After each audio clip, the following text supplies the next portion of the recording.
All right, all right, all right. Good evening. Good evening, ladies and gentlemen. How's everybody doing? All praises to the Most High. I see y'all already in the chat. Thank y'all for joining me tonight. Jaguar Wright, Chi-Town, Protected by God, Linda, Phenomenal Black Queen, Asiatic Soldier, Tamika Price Sharman, Sandra Jimenez, Peace, Demand 9, Latoria Orr, Pooh Bear, Tanya Swan, see a lot of familiar names in there, Debbie Smith, MSD, T. Beasy, Shinetta, peace and blessings. Peace and blessings. I hope everybody had a wonderful weekend. And all is well throughout your circle and your circumference. I appreciate y'all for tuning in tonight. Much love to everybody who's liking and sharing the videos. I appreciate y'all. And most of all, once again, we want to give a shout out to the family of Javion McGee because it is only because of that situation that we have begun to take a deeper dive into the happenings around Henderson, North Carolina. And if you saw the video from this morning, I talked about the young man, Carlos Austin, who actually was the victim of gunshots by police in Henderson, North Carolina last year. I think it was actually January the 2nd. And that's funny because this case right here, Mr. Warren Hilliard, also happened on January the 2nd. But this was about 8 years earlier than the last situation with Mr. Austin. Just to recap, Mr. Austin was reportedly doing DoorDash in the drive-thru of a Bojangles restaurant. And the police came up to him stating that he had a warrant. And when they approached him, they said that, the typical narrative, he waved the gun at them and then they shot him, in which in return, he somehow hopped out of the car, got away from them, and then they caught him, handcuffed him, and, proceeded to take him to jail. However, speaking with a family member, they said that, the bullet wound that was in his stomach was actually an exit wound. So we all know the narrative. Once the police say something, it is pretty much considered gold. And so I don't think any officers were charged. About a week or two later, they charged Mr. Austin with some charges, but I read the case text law and those charges were actually dismissed. And so that we're diving in once again into the Henderson, North Carolina law enforcement, their history of corruption. If you saw the video from, I think, yesterday, you saw the sheriff, Brendan Wilkins, from the county over. And he was alleged to be involved in a unalignment for hire plot for one of his deputies who had him using racist narratives on the phone, and he had them on recording. So first they got rid of him, but then they said the only way to shut him up if we terminate him. And he got caught with that. Some more members on his squad got caught, planting evidence on people. They actually planted evidence on the deputy, and he was actually falsifying documents to certify his officers' training. So and from what I understand, I'm gonna read you a text that he and Sheriff Brain, that's Wilkins, he and Sheriff Brain, according to this information I got, are really, really cool. Like they're real thieves. They're thick as thieves, as they say. And I'm gonna actually I'm gonna read y'all some of this as well. But once again, like and share the video. Tonight we're gonna be you're gonna hear the story of another individual who was unalive. Now, the news reports and the articles say that he did it to himself, but testimony from his mother's, and you will hear her speak of other people who are at the scene and at the hospital saying that he did not do it himself. So this is another case concerning the Henderson Police Department, violence, and their ability to cover up things in that nature. So without further ado, we're going to get right into it. Once again, I appreciate everybody for joining again. If you will like, share the video. If you have not subscribed, please subscribe today. But real quick, I'm going to play the theme song, and then we're going to get right back into it. But I appreciate everybody for tuning. Just stay tuned. Local stories to Wayne County news. Get ready to dive into everything happening in North Carolina with Taylor House Publishing. Got a story to share? Shoot us an email at taylorpublishinghouse@gmail.com. If you're looking to publish your book or need some top-notch mentorship, we've got your back. Join the excitement with the one and only Richard Taylor, right here at Taylor House Publishing. Speak with Richard directly at 919-587-7782. Don't forget to smash that like button, hit subscribe, and invite your family and friends to watch. From Wayne County to the Carolina coast, Taylor House brings the news you love most. Tune in on YouTube, don't miss a beat. Local stories that keep you on your feet. Taylor House, we got the school. Taylor House Publishing. Peace and blessings, peace and blessings, peace and blessings, peace and blessings. Let me get back on the screen real quick. All right, so tonight we're going to be once again talking about Warren Hilliard. Now, Warren Hilliard was a resident of Henderson, North Carolina. If I'm not mistaken, he was about 38 years old at the time of this incident. And the story as it goes was told to me by his mother, and you're going to hear from her. But you're also going to... All right, I just saw a lag real quick. So, but you're also going to hear from some articles, but also I'm going to show you some pictures of the vehicle that I'm also going to show you some I'm also going to show you some pictures of the vehicle that was, the victim of a lot of shots. Now, but so he was driving down the road, and according to his mother, he was stopped by the police. Now, some type of way. Now, it's, she admits that he got into a confrontation with the deputies. Now, the news article said that Mr. Hilliard opened fire on the deputies. Now, once again, I'm going to show you the pictures of the truck, so you'll have to judge on who opened fire on who.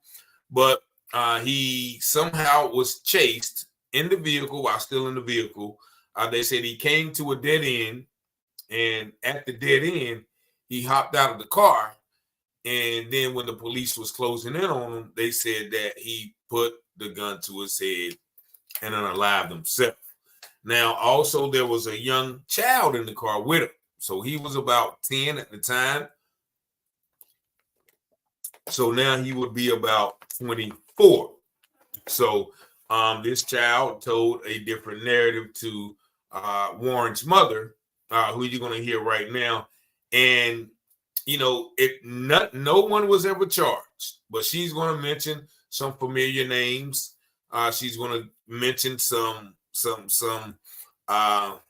threats that were given to her son at a young age, and also to her. So without further ado, I'm just going to let her tell you the story. Then I'm going to come back, with some pictures and kind of explain everything, and break everything down from what she's saying. Here she goes. Hilliard, yes. Sylvia Hilliard, right? Yes. And your son was named what? Warren Thomas Hilliard. Warren Thomas Hilliard. And what happened to him? He was always getting into trouble with the law. He had but basically the law, right? Yeah. They shot through the back window of the truck, of his pickup truck. He had a 2002 Ford F-150 with rims on it. He had a four-wheeler on the back. And what year was this? 2015, January the 2nd of 2015. January the 2nd. And this was right here in Henderson, North Carolina? Yes, sir. They chased him from Harriet Street and it ended up on Booth Street. Booth Street. Where was his body found? I don't know which street his body was found on, but the child that was in the truck, his mother was named Monique Bullock. Okay. She brought the child to the hospital, and I asked him, did he stop? He said they was chasing him. He heard something hitting the truck. That was bullet holes.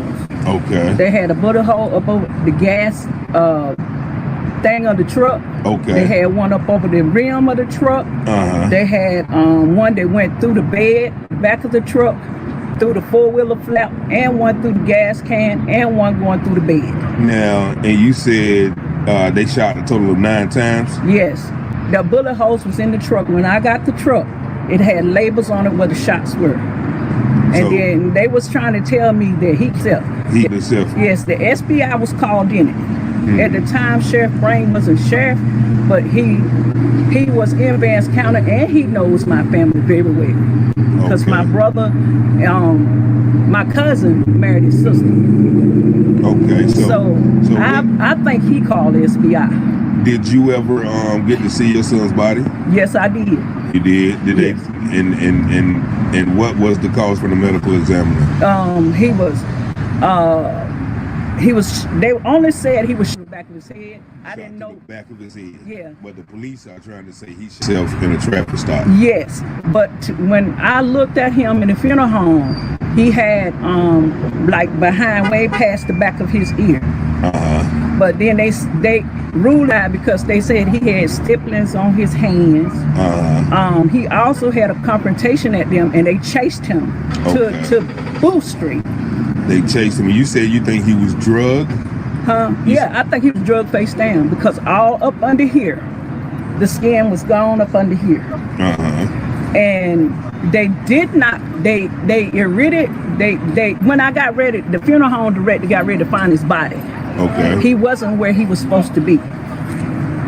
So when he really found his body, he wound up back here in Mariah Perm in the morgue.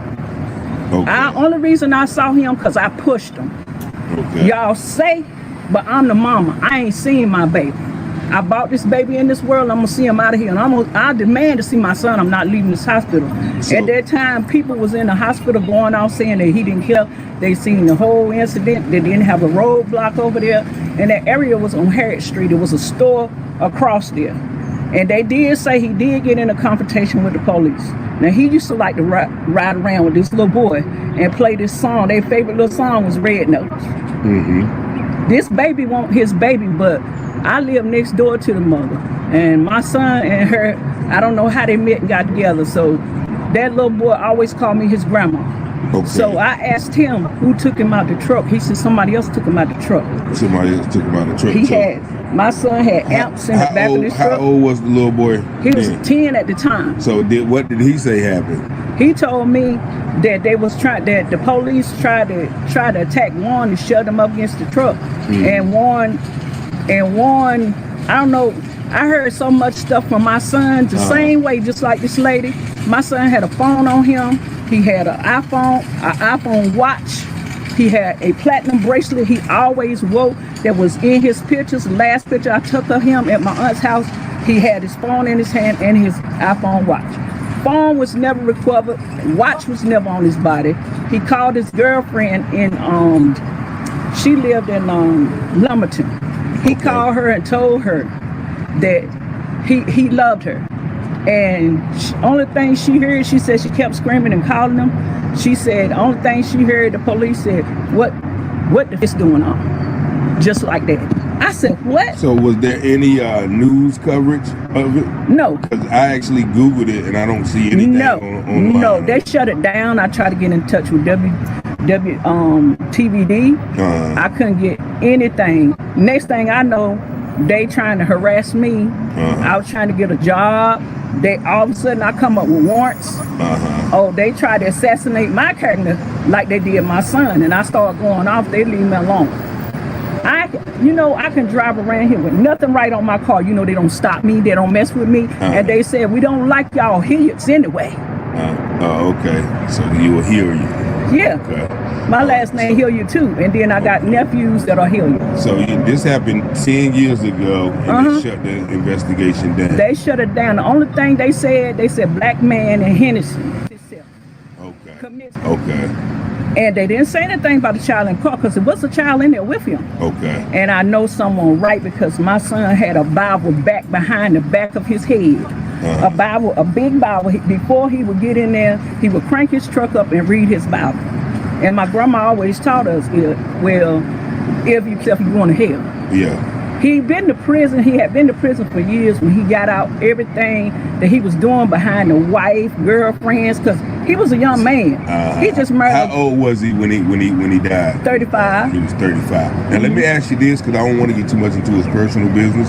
What do you think about the Javion case? What do you think about? I don't like it. My spirit, That's why I try to get in touch with you. My spirit don't set right with this boy. He didn't kill him. Somebody helped that child. And somebody had to been in that truck because wherever he stopped to, it should be footage around here. Because I'm pretty sure they see me talking to you around here. Yeah. And I'm not scared of them. I'm not afraid. No, I'm not. I'm not afraid to speak my truth. My son was not perfect. Okay. But that was my child. Okay. And I demanded to see him. I demanded to see him. They had me sitting in there for hours so they would clean him up. When I walked in there, I looked down in the floor, the piece of his skull and brain matter on the floor. He had 2 officers at his head. He had 1 at his foot. He had 1 outside the door. Where was this at? This was over here at Mariah Perham Hospital. Oh, okay. Oh, so they still was guarding him? Yeah, they was guarding him. I said, he ain't gonna run no more. What y'all standing around for? Y'all got him. Y'all said, I had a bail bondsman one time. His name was Eddie Wright. He told me when my son was 18 that he was gonna. So that's what the bail bondsman said. Yeah, so they was trying to kill him. He said the police was gonna kill him, or the bail bondsman was gonna kill him. Police. Okay. He said he don't want nothing to happen to that boy because he been hearing talk. All right, okay. So I stopped it right there because she started to get into some personal stuff. Appreciate you, man. After God's own heart, definitely, amen. So, but one thing, or a lot of things that stuck out to me about what she said, is that her son got in a lot of trouble. And once again, I'm one who got in a lot of trouble, so I'm not going to put any blame on anyone who got in trouble, just like you saw when they did with Mr. Austin. First thing they said in the news article was reading his record. Oh, he has this kind of charge. He has that kind of charge. And they call him a suspect. So anytime they focus on that, that allows the public, people like us, to kind of disregard it because, oh yeah, he was a troublemaker. So yeah, of course they had to shoot him because, he was being bad. So that's one thing I always, and we got to be careful about, because when we do get in trouble, when we do give them the chance to put warrants on us or, be in our presence to take us to jail, then they can pretty much justify anything they do to us. Now, also, she mentioned that she couldn't find his body. Now, what does that sound like? That sounds like a couple of stories we've already talked about with the medical examiner. They have to be complicit in things like this because it's the medical examiner who determines, the cause of expiration. And I heard somebody in the chat talking about Diego. I guess Diego was the officer that was, involved in this. And I think one person said that he ran to New York or New Jersey. And that's another thing that they do is once they, do something like that, they are always allowed to go somewhere else and perform a service. And, we all know what that service is. And also she mentioned a lot of witnesses were in the hospital saying, okay, nah, this, it wasn't like that. It wasn't like that.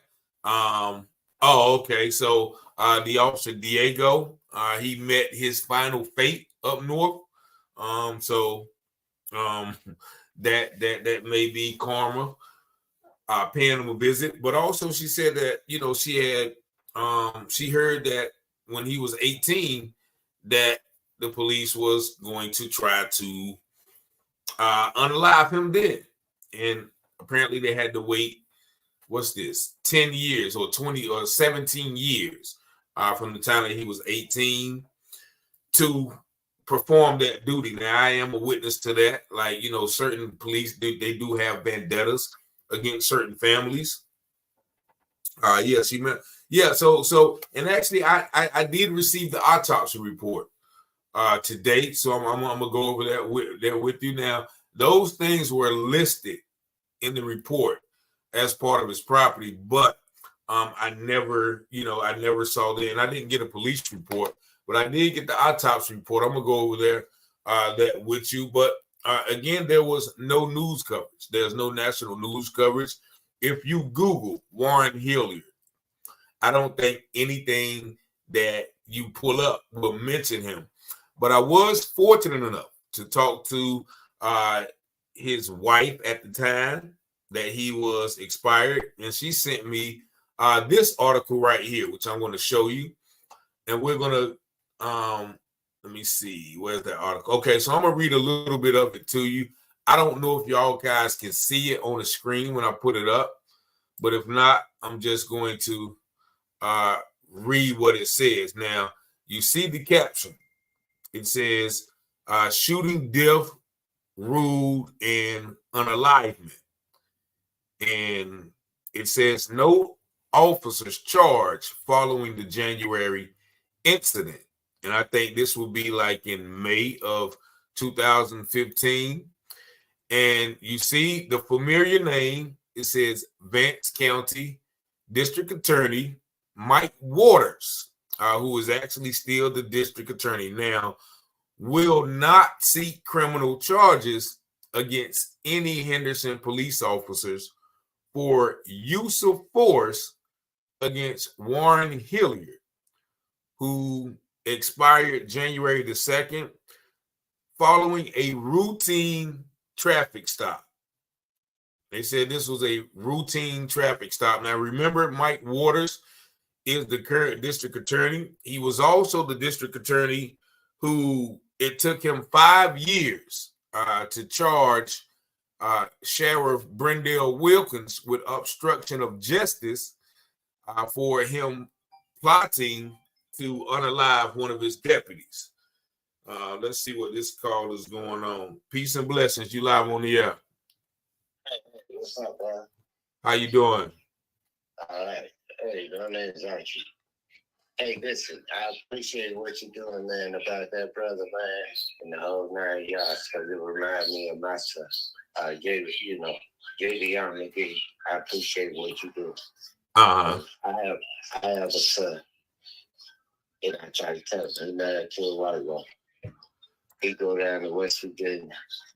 He all up in the hills and so focused on, man. And I'm telling you, it bothers the hell out of me. You know what I'm saying? Excuse my language, but it bothers me. You understand? About son, my oldest son.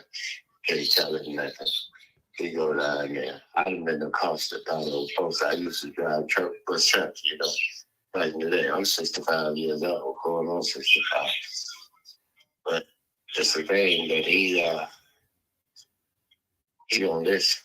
I tell him, I'm in Costa Bottom and Pop Out Kentucky, where they told me, you understand, I was driving truck.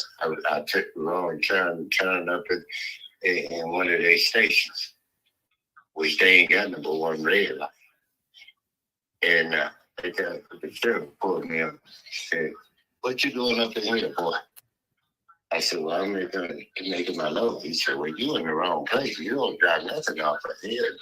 You got to get right down the way." I'm telling you. I said, "What you mean?" I said, "I'm just telling you." He said, "You need to turn around and get the hell out of here." I'm telling you what he told me. And I said, "Well, where do I turn around at?" He said, "I don't give a, where you turn around at, but I know you need to go up the road." He didn't tell me to go up the road right there and then turn around. Turn around. That happened to me in Mississippi. I was in Louisville, Mississippi. I stopped at the store. Got a little, those little cans of beer. Got a little can of beer. Right across the street from where I was. It's Dry County. They had shotguns, pistols showed me as if I had killed the president. They surrounded. Those 9 y'all calling me niggas, calling me everything but coon, everything but the cattle guy. They called me, lock me up for $50. My bond cost $50. I had over $1,300 in my pocket. They wouldn't let me pay my bond. I had to call some people to come out there and pay my bond. So, you know what I'm saying? Just that thing. I appreciate what you're doing. There's certain very people staying alive about this youngster. But I see that a whole lot. I'm from Ohio. Okay. What's your name, my brother? My name is Archie. Archie. I appreciate your testimony, Archie. And feel free to call in anytime. And we might have to talk off the air to get a little bit more of your story. But I certainly appreciate you for calling. And we got I give him a call. It's 3 minutes, so you reached the 3-minute mark. All right, you too, sir. Appreciate you. All right. Yeah, appreciate you calling, my brother. And I see I see somebody said something that I missed. And thank my brother for calling, Archie, Big Archie. But somebody said something, see, and that's why I like putting this stuff up there. Chi-Town 345 said, and they saying that no officers will be charged with use of force. Now, they're saying that he did it to himself, but the officers also used force. Now, as I was saying, Mike Waters was the district attorney, and that he, didn't charge the sheriff from the next county, Granville, for plotting to unalive one of his deputies. And he only charged him 5 years later with obstruction of justice, which is like one of the lowest charges. But let me continue reading this article real quick. He said the State Bureau of Investigation determined that Hilliard, 35, unalived himself and expired from a single self-inflicted wound. In water summary of the SBI investigation. So Waters summarized this investigation. He said the officer's use of force was legally justified and it did not contribute to Hilliard's demise. Waters said he would not release the names of the officers involved in this case since there was no finding of wrongdoing on their part. Still, they were involved in an incident which allegedly gunfire was exchanged. So I think that would be just a service to the public of, allowing people to know who that was. Now they described the incident. They said the incident began around 1:30 p.m. when a Henderson patrol officer pulled Hilliard over for speeding and a registration violation, according to, once again, Waters' summary. When the patrol officer asked for license and registration, Hilliard refused the request and became increasingly argumentative with the officer. The summary states, increasingly argumentative, right? A small child was the only occupant in Hilliard's car, and Hilliard began ordering the child out of the car, according to the summary. According to the summary, we have the only narrative that we have is what they're telling us, right? At some point during this, right? You know what I'm saying? Okay, at some point during this initial interaction with the patrol officer, Hilliard turned away from the officer to retrieve a semi-automatic handgun from inside his car. And it said he attempted to point. Now, let me change up here. I'm gonna switch to the other article, and this once again was provided by the deceased ex-wife. So this is the second part of that article. And once again, this is the only thing that can be found about this case. That's how good that they are of covering up these situations. So it said that he attempted to point the gun at the officer's chest, and then the officer retreated to the rear of Hilliard's truck. Once again, according to what? The summary. While still inside the vehicle, Hilliard opened fire and bullets pierced through the door jamb and rear window of his truck. The summary stated. So Hilliard opened fire. You see that? And I'm gonna prove this wrong when I show you the pictures. While still inside the vehicle, Hilliard opened fire and bullets pierced through the door jamb and the rear window of his truck. The summary states. One round also struck the Henderson patrol vehicle.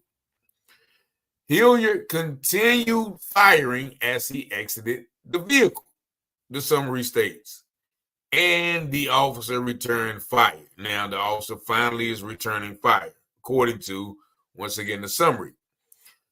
No one was struck with bullets. Following the exchange of gunfire, Hilliard fled the scene in his truck with the small child still inside, according to the summary. Shortly after Hilliard fled, and once again, he drove away. Now, he drove away after firing off at the law. Shortly after Hilliard fled, another patrol vehicle pursued his truck on Booth Avenue toward the dead end. When Hilliard reached the dead end, he exited the vehicle and ran toward Bullock Street. As two officers chased him, Hilliard turned to face the officers. He placed the handgun against his head, fired a single shot, and collapsed to the ground, according to the summary. Emergency medical workers responded, but Hilliard expired on the scene. Neither the officers nor the small child were injured during the incident. Now watch this last sentence. Of course, they have to criminalize them at the end. 10 spent shell casings and a large amount of narcotics were recovered from Hilliard's vehicle. And that's what we have in response or in relation to this unalivement. Now, the police say that he just, they pulled him over for an expired registration and a speeding ticket, and he just gets all irate, argumentative, and then he just pulls out a handgun and attempts to point it to the officer's chest.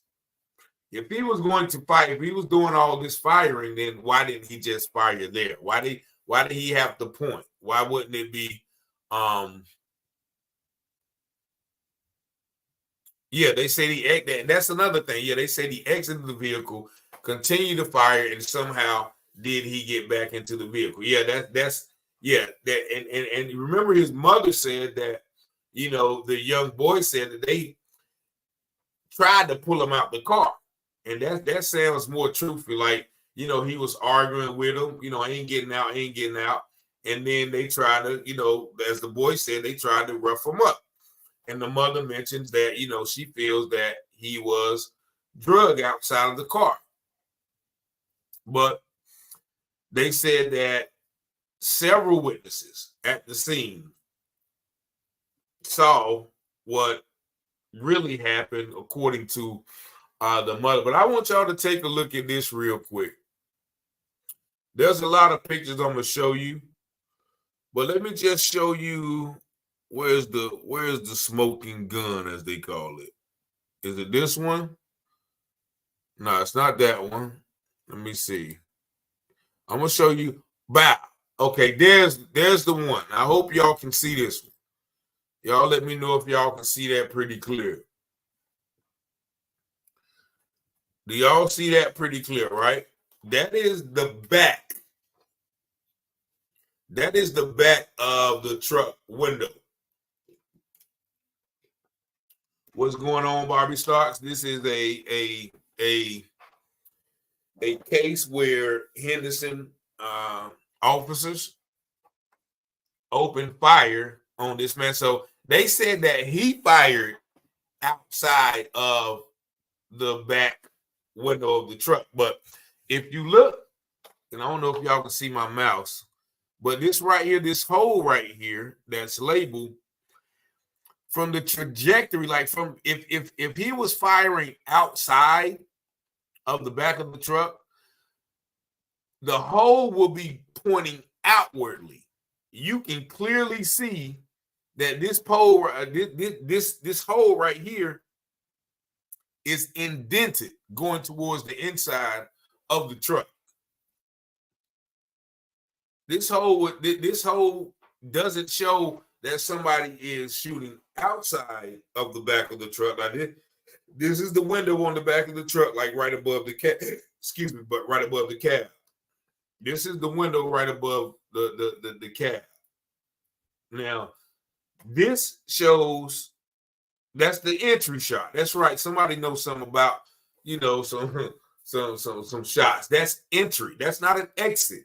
That's an entry because it's going inside. Now let's take a look at some more of these pictures that his mother sent me. Let's see. I'm gonna start from the bottom right here. All right. So what's that? That is what? So that is right below the outside of the back window. Right? Once again, you see how small that hole is? That's an entry hole. That's an entry hole. Look, there's no way that he can be firing through like that. That's like that hole right there is like seat level. So if he was firing through that low, that bullet probably wouldn't even have went through there. But that is definitely a clean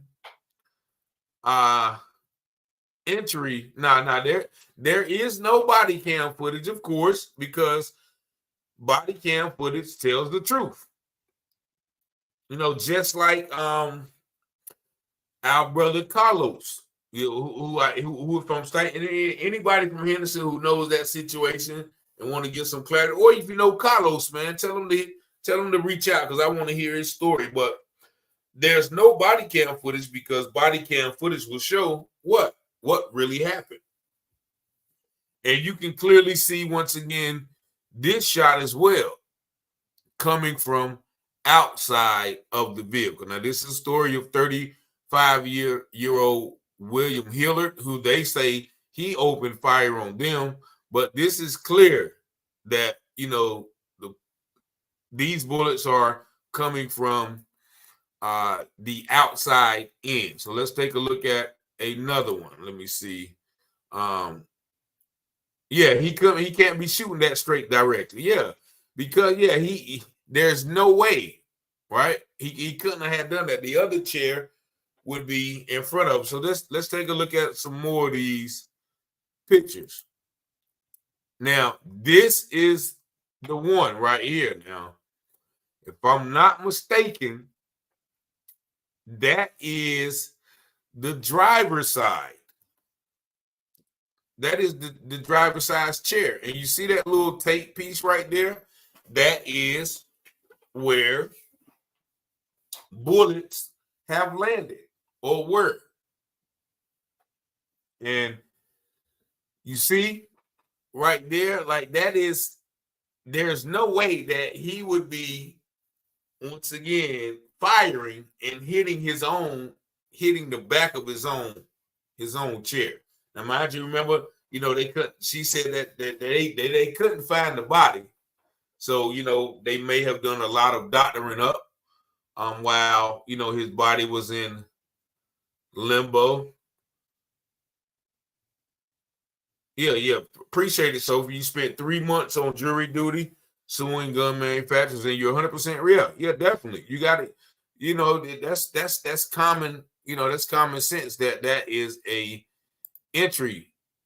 I was about to say wound, but that's an entry point. So let's look at some more pictures. Now that's once again, that's the driver's side. That's the driver's side of the vehicle. Henderson has a crooked DA, most definitely. So let's look at a couple of more of these pictures. All right, so now this one right here.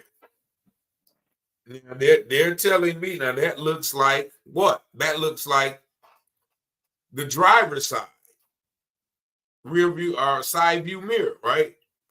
If he's shooting back at an officer, there's no way that his bullets could hit that trajectory right there. They're telling you in the article, yeah, some of the bullets hit the door jamb, and this, that, and the other. That looks like somebody possibly shooting at him from the side. Maybe when he pulled up at the dead end, you know, but that definitely, because if he's shooting, remember the deputy was behind him. So there's no way that he will be shooting that way outside of out of the left side of the window.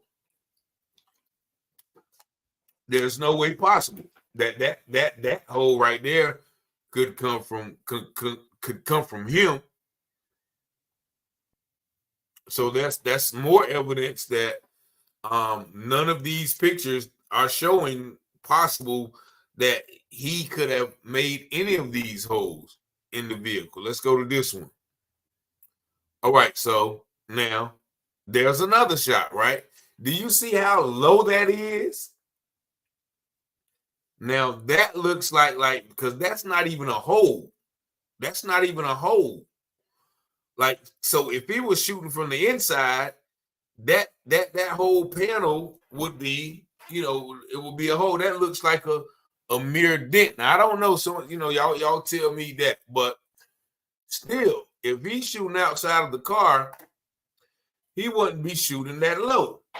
You know what I'm saying? Who is he gonna hit shooting at the floor like that? There's no way.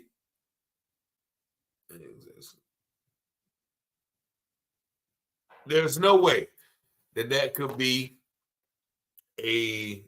once again a credible shot from him. Like, I don't know who or what he would have been shooting at, you know, from that angle.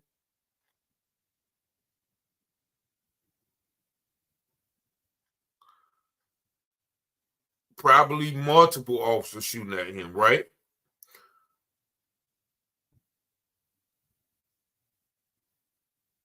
Let me see. I'm just reading some of the comments right here. Yeah, because the SBI once again works with the local authority. So whoever the SBI sends, they're going to probably go with the narrative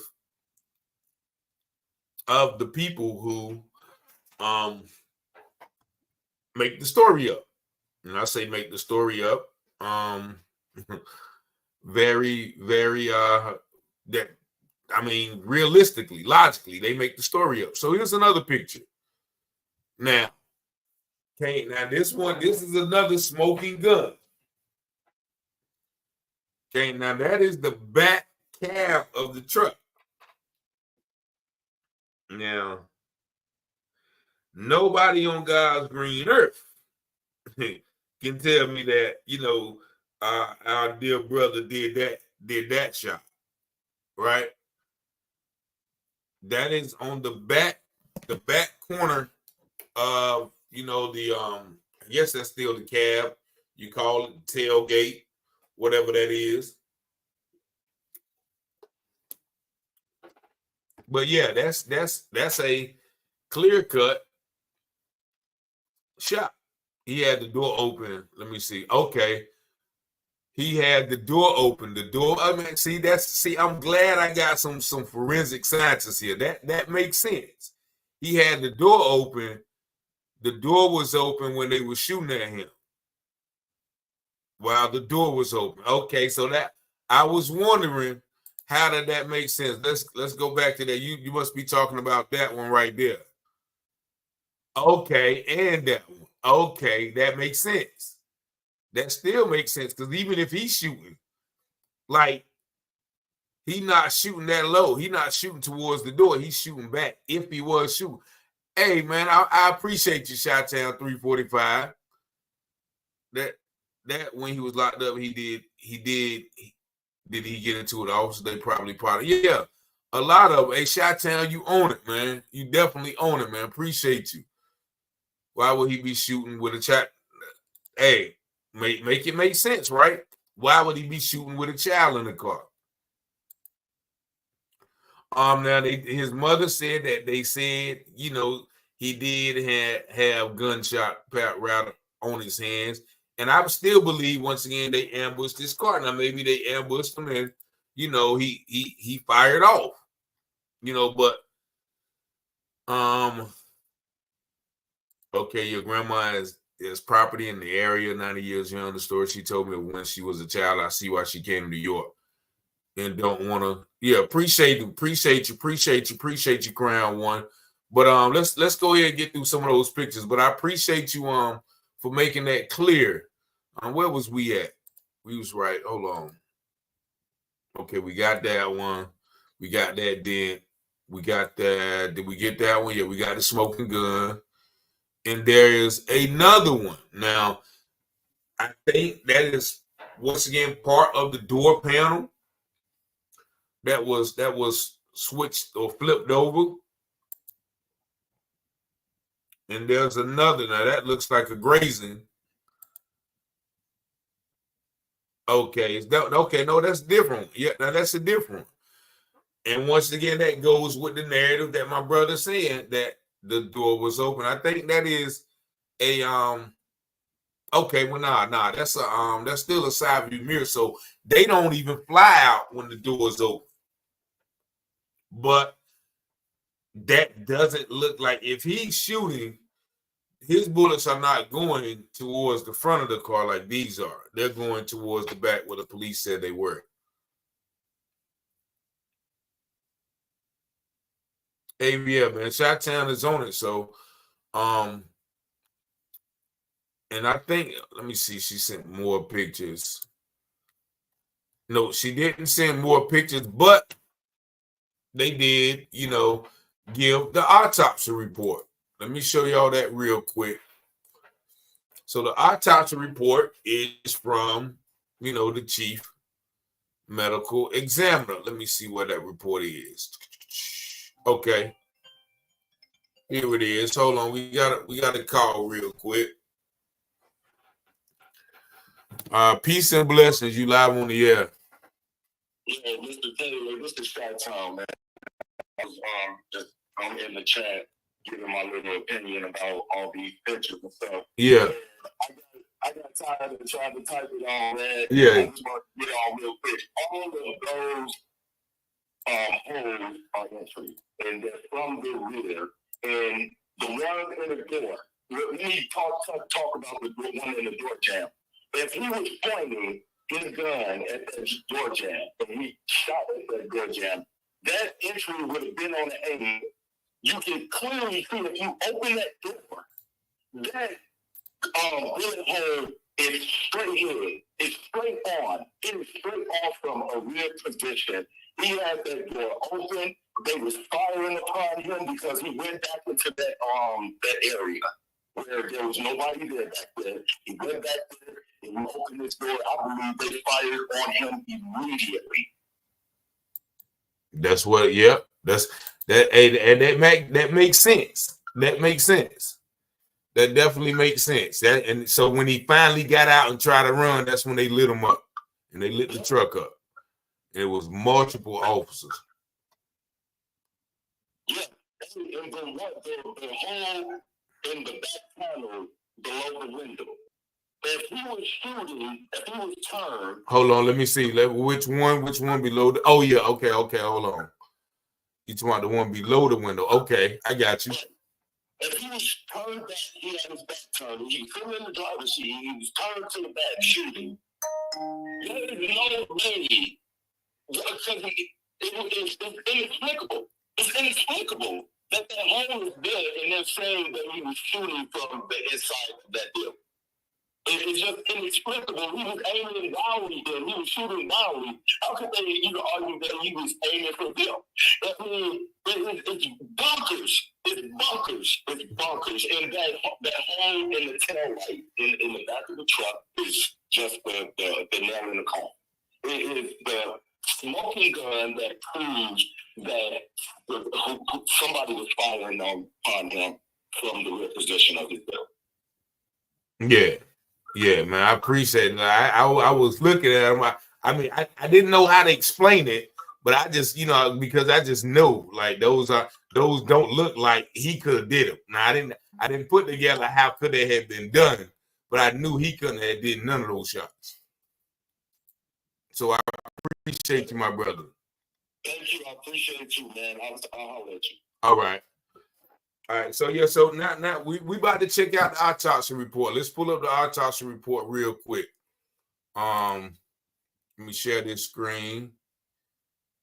And you're gonna see we're gonna go over the autopsy part real quick.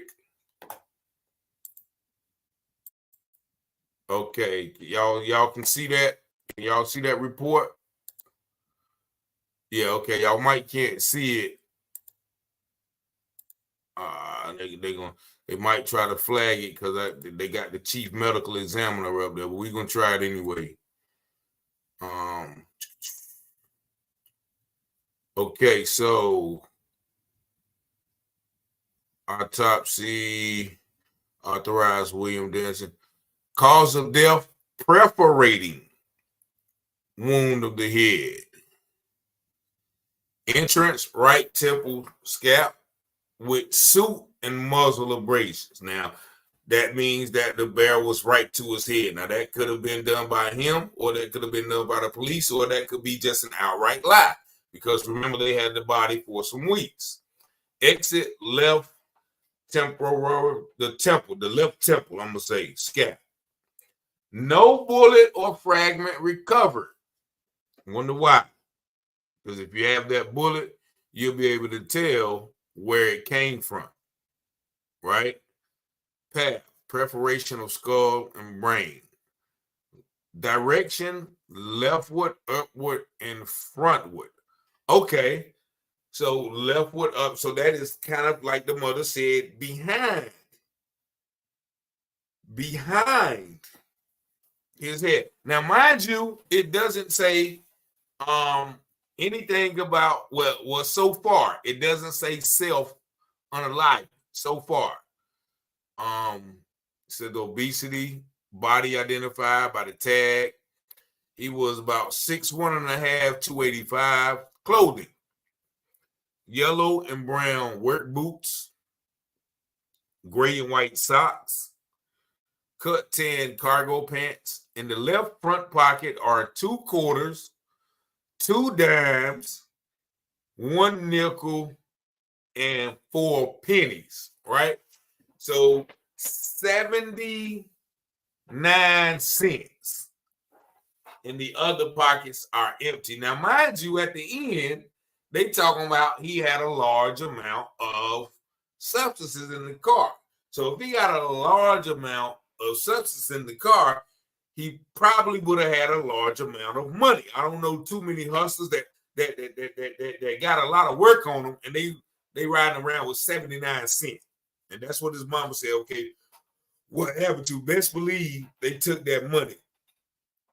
And most of the time when something happens like that, they're going to give you an exact amount of substances. But they only told him that it was a large amount. Now, how in the world he got a large amount, but he only got 79 cents. Gray and black plaid boxer shorts over gray, red, black striped boxer briefs. A tan, white, and black polo shirt. The back is blood stained and has been cut by medics. A gray tank top. The back is stained and has been cut by medics. On the left wrist, a white digital wristwatch. Now, his mother once again talked about not getting the watch.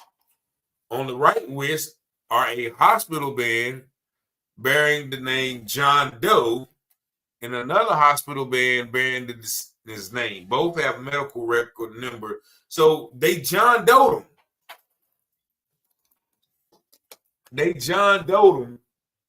But once again, in a town as small as Henderson, I'm pretty sure that they knew who Mr. Hilliard was. Now it says the body is that of a normally developed, obese, dark complexion male appearing consistent with the listed age of 35 years. The length is 6'1.5". The weight is 285 as received. The body is cold, well preserved, and has not been embalmed. Let's take a look at this. Well, no, this is the date that he wrote it. I wonder what. Okay, date of exam 1/3. So that's the next day. The scalp hair is shaved to black stubble. There's a slight stubble on the face as well. The ears are normally formed. Blood is in each external auditory canal. Each earlobe has at least one piercing. The ear rods are brown. The cornea is slightly cloudy. And the bulbar and purple conjunctiva free of. I'm about to skip all of this because, I don't understand what none of this means. The nose is intact. The lips are normally formed. The teeth are natural and in good condition. The superior, inferior frenata are intact. No mucosal injuries are seen. The neck is normally formed. Now, the chest is normally formed, symmetrical and without The arms are normal. No needle, puncture, track marks, or ventral wrist scars seen. The fingernails are trimmed, short, and clean. When examined prior to washing, no soot or stippling is seen on the hands. Wait a minute. Let's go back up here. What does it say? Scalp with soot or muzzle abrasions. So wait a minute. They said that there is...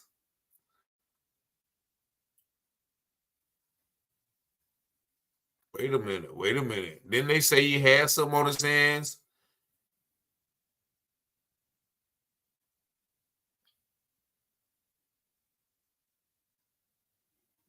The fingernails, when examined prior to washing, no soot or stippling is seen on the hands. The legs are normally formed and without edema, amputation, or deformity. The toenails are short. So I guess soot and stippling, would that be another word for gunpowder residue? Body mark is the entire right arm has black tattoos that include an SUV, clown face, $100 bills, a woman face, Warren G, Carolina, and other designs in writing. The entire left arm has tattoos including a star with bars, resembling a military insignia, sleigh paid, $100 bills, a handgood, roses, Sandra, a dollar sign, north. On the interior aspect of the knee is elliptical, well-healed scar. Right shoulder. Okay, injuries. All right, injuries. A gunshot entrance wound to the right temporal scalp is centered approximately 3 inches below the top of the head and in line with the right. It is around 7 o'clock. At 7 o'clock is a flanking irregular red-brown abrasion. At 3 o'clock, think about that. At the top of the head, you're going right or left. So the wound has no associated stippling. We got to look up that word stippling. What does that word stippling mean? What does that word stippling mean? And I haven't been reading comments. Soot is carbon residue. What is stippling? Somebody tell me what stippling means. Somebody, let me get back to this. Okay, so the direction of the bullet's travel was leftward, upward, and frontward. So meaning it was leftward, upward, and frontward. That means it came from, the back. The right back of the head. On the right shin is a punctured scab brown abrasion. All right, disposition of clothing and personal effects. The following items are released with the body. None. So they released no items. Okay, so the following items are preserved as evidence: wristwatch, ear studs, and chains. Once again, y'all can't tell me that this man didn't have more than 79 cents in his pocket. If he was, you know what I'm saying, if he was rolling like that. The abdominal fat layer, body cameras, no hemorrhages, cardiovascular system. This is just telling about the heart and everything like that. Respiratory system, liver, spleen weight, urinary, all of these. Prostate gland is grossly unremarkable. That means it's regular. Endocrine, neurotic brain weight, 1,250 grams. I guess that's a good brain weight. Immunologic system, muscular. Okay, so the summary and interpretation. This is what all of this information boils down to, right? According to the case called the medical examiner investigation report, on 1/2/15, this 35-year-old man was in a car being chased by police when he stopped and ran, and the chase continued by foot. Okay, so now they're saying he was on foot when he exchanged fire. Now, how much ammunition did he have? This one said that, he fired before he even drove off. I mean, the first article, if we got to revisit that, we will. But the first article said he fired even before he drove off. This one right here is saying that he fired after, he got chased. Shots were exchanged between the decedent and the responding officers. However, as officers neared him, he unalived himself in the head. Emergency responders administered resuscitative efforts, but expiration was pronounced at the scene. Now, once again, this is a summary that was given to the medical examiner because he wasn't there. So he's basing this summary off of what he was told from the officers. The autopsy documented a perforating gun wound. Entry was on the right temple and had an associated guide rail imprint. Suit was deposited in the room. The exit was the left temporal region. No bullet fragment was recovered because, once again, that bullet fragment would let us know where that bullet came from and who shot that bullet. And so here is the body diagram. And they don't even show the wound. They don't even show the wound. Okay, is that what they're saying? It came out at the eye? Okay, so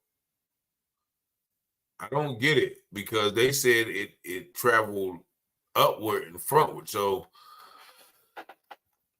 we all know, once again, that is the autopsy report right there. But certain parts of that autopsy report contradicts. Okay, it means the process. You talking about stippling? The probable, so that's what stippling means. Gunpowder stippling can also refer to burning of the skin and clothing caused by gunpowder that fires out of. Okay. Yeah, we definitely yeah, so it's all lies, man. Like, that guy probably got out and tried to run if he did fire on the law.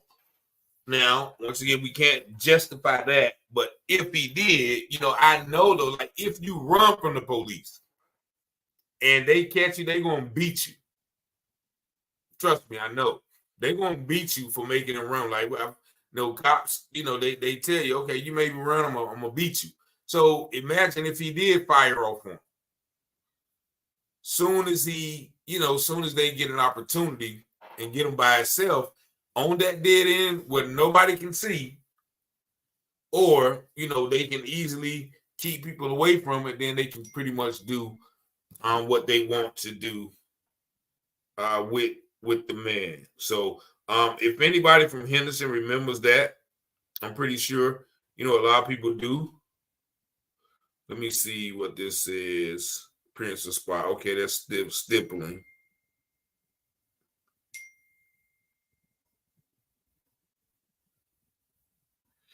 But yeah, so a gentleman sent me, some information about the Henderson Police Department after the one from yesterday.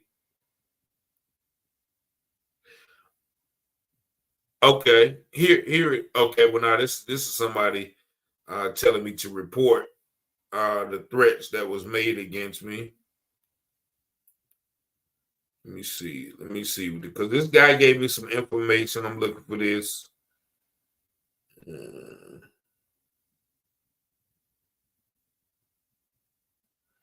But all of these stories, from Henderson and beyond,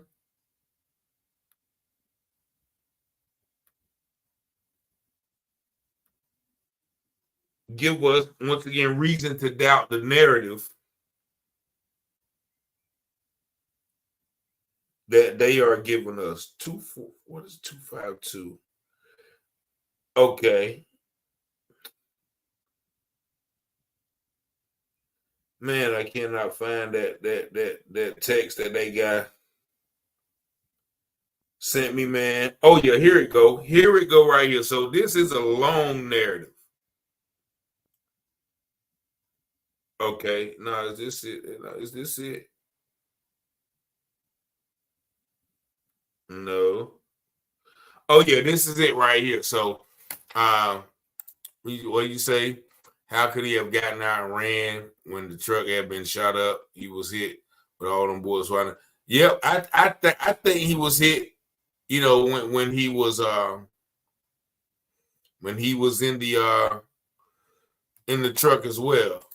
Okay, let me see. I'm seeing something in all these cases that all have been investigated by the SBI. They are staying local and rural. I think the sheriff has 284 left. Yeah. I don't know, but like one lady said, like the sheriff, when the SBI comes in, they already have a certain agent that they've been dealing with. So the same agent goes to all of these scenes.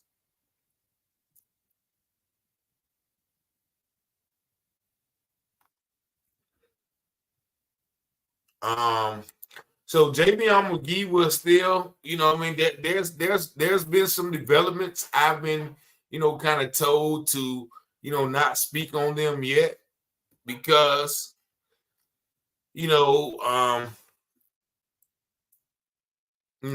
family doesn't want them to know everything that we know, that they know, but they may don't think we know.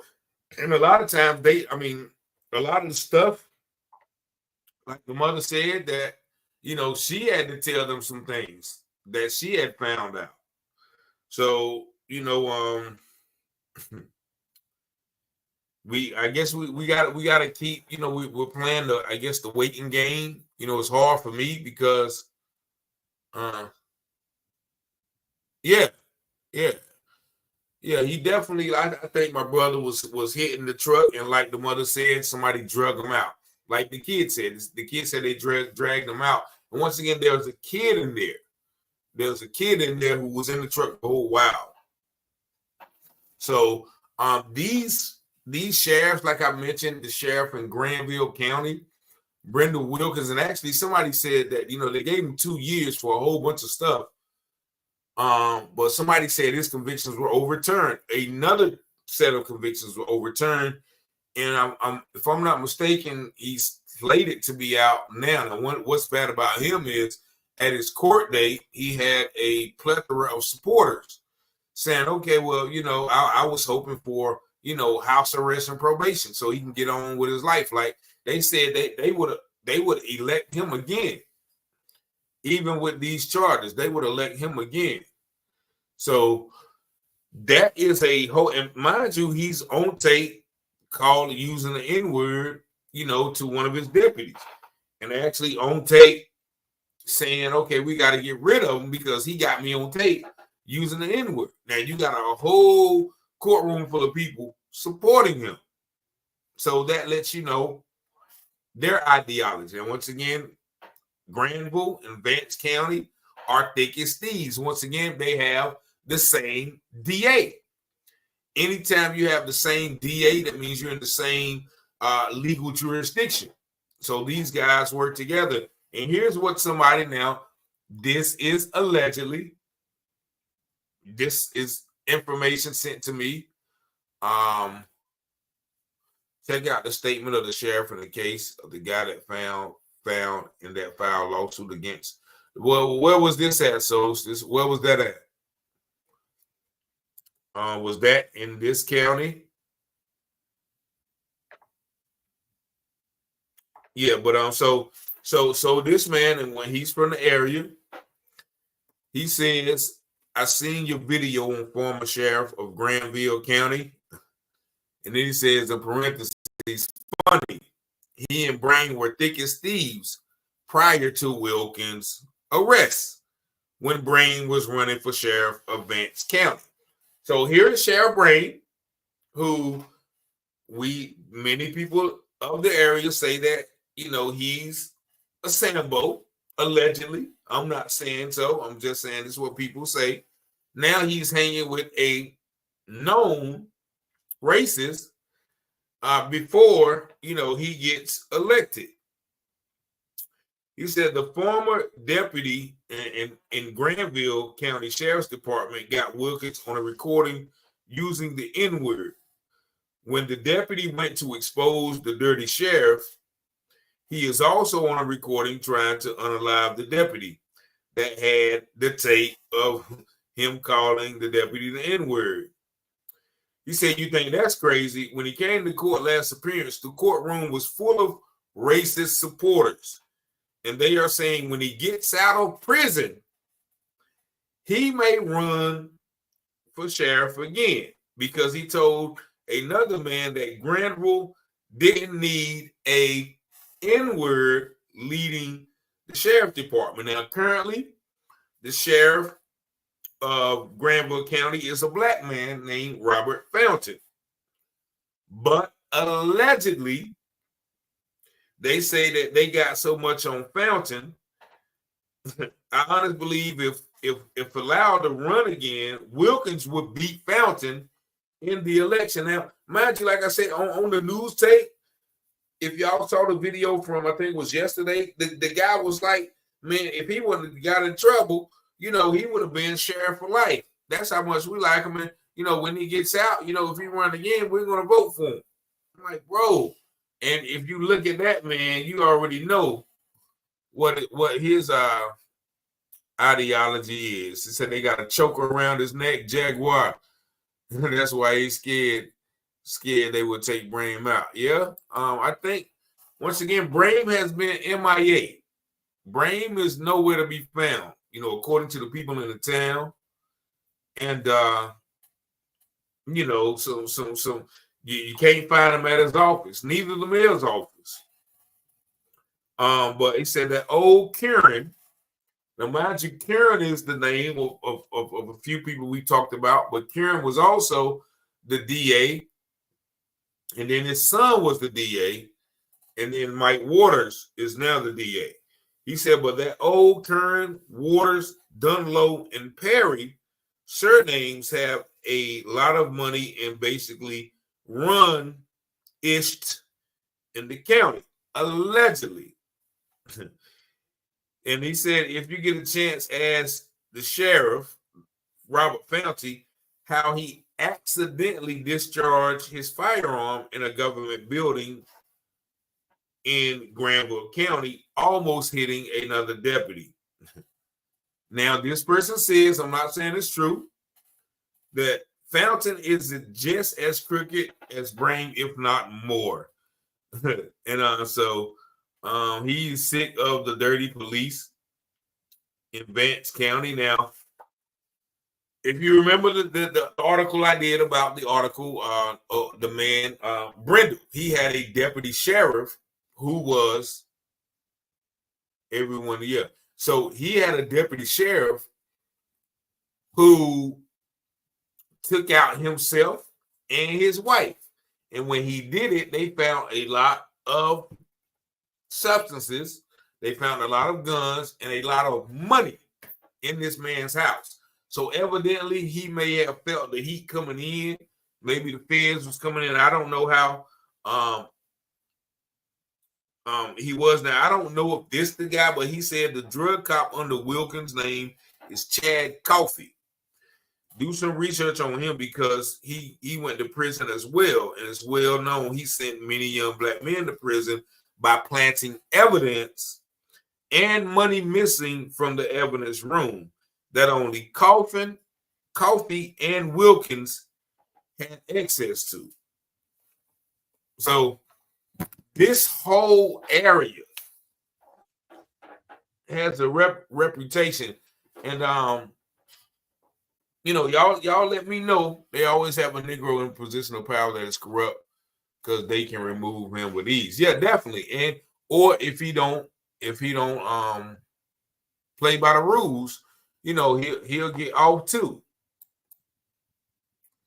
They play stupid because they know we go investigate, and the more we put things together, they have the upper hand, 10 steps ahead, and can manipulate the situation. Yeah, and you're right. That's why the lady said, okay, well, we're going to be quiet about some things, so they won't really know what we got going on. With Sheriff Brains, what you say? Okay, I can't see it because if you speak out against them, people could.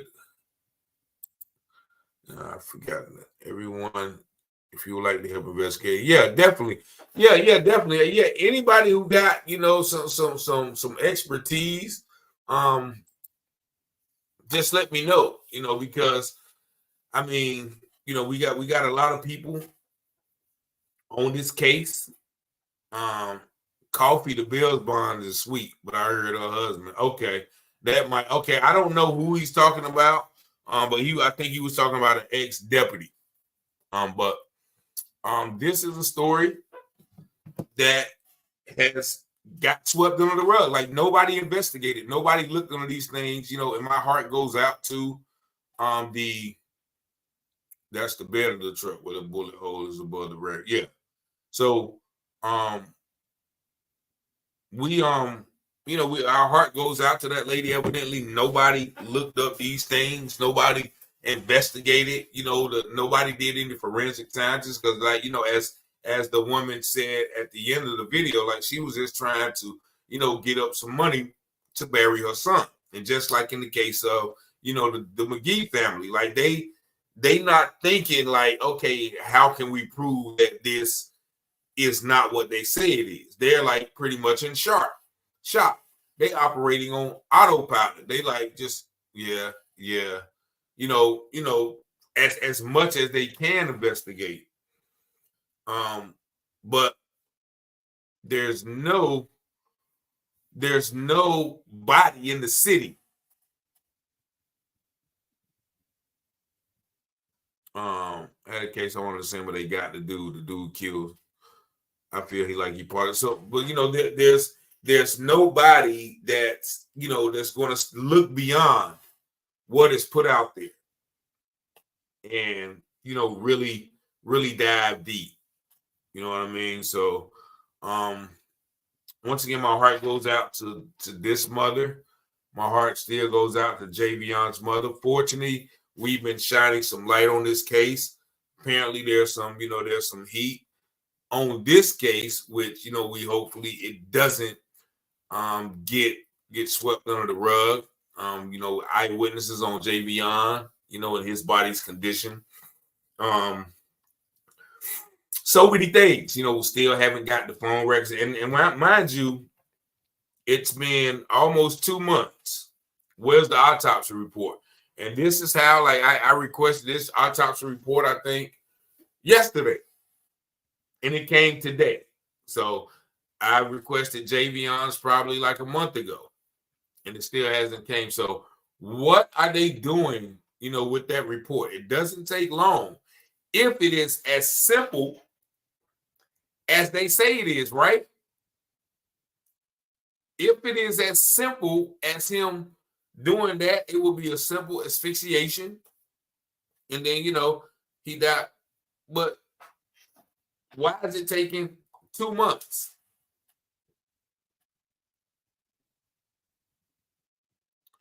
The FBI, the FBI is investigating, but okay, well, I still don't, the FBI, once again, the FBI is on the state level. So these people could not operate how they're operating if they don't have someone on the state level to make it all work like they've been working it for years.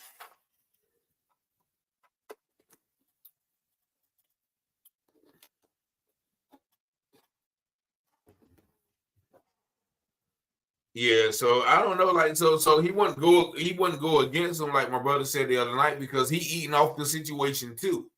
He eating off these, this debauchery. He eating off of it. So he's not gonna let this go. His cash cow go. So that's what we have tonight, man. I appreciate y'all for tuning in.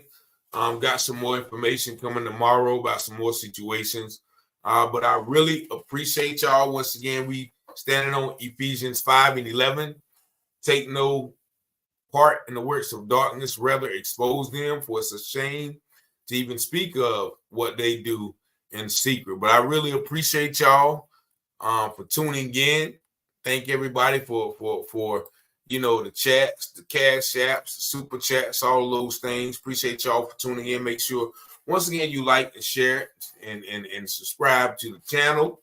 But I really appreciate y'all, and I'm gonna go ahead and get some rest for the following week. But like I said, if you do have any information to send me, you can, send it, the Taylor Publishing House at gmail.com, or you can send it directly to my phone number, call as well. And also, someone asked me, and I'm gonna put this in the chat,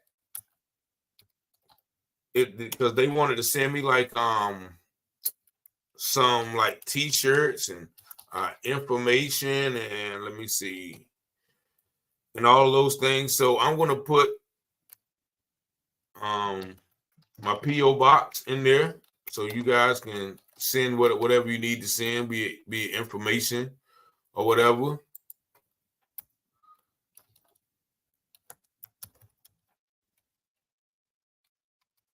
So there it is. It's in this P.O. box 377, Goldsboro, North Carolina 27533. So you can send all mail inquiries, and somebody wanted to make a t-shirt with something, about Javion on it. So if you guys do want to send something, just give me a heads up through a text, and let me know what and when you're sending, and then we'll get on it. But I certainly appreciate y'all once again. I hope and pray that y'all have a blessed and excellent night, that God will keep y'all and make y'all wake up peacefully, keep y'all safely through the night. Let his angels watch over y'all, and bless y'all and your families and everyone with safety, knowledge, wisdom, and understanding, so we can be aware of what is going on. Be watchful, pray, be wise as serpents and gentle as doves. Again, no weapon formed against us will prosper. Any tongue that rise up against us in judgment shall be condemned. Y'all have a blessed night. Peace and love.